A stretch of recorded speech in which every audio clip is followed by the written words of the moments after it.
In this video, I'm going to teach you how to make Elementor full width.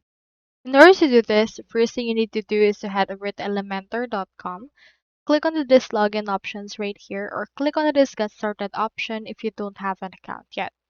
Now let's host Elementor with our WordPress. So head over and click onto this login option from there, or click onto this get started option from here as well.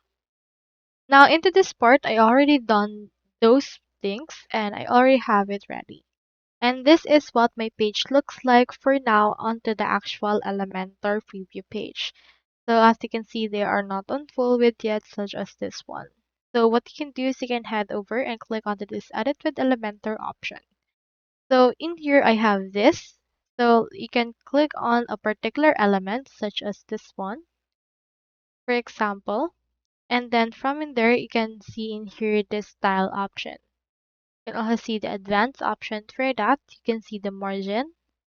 For this case, let's choose in here a 0 margin. And for the padding, choose in here a 0 as well. And for the width, make sure to choose full width 100%. So on this case, it's typically already enabled on some cases, and it's actually the best that is can do right here. So this is actually the maximum page that you can actually use. You can also just change the actual container size and resize it and drag and drop it wherever you want to put it and rearrange it all together.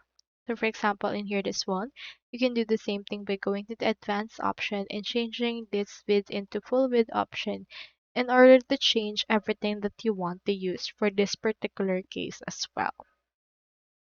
So that's all there is today, and I hope this video actually helped you out in making your Elementor page full width altogether.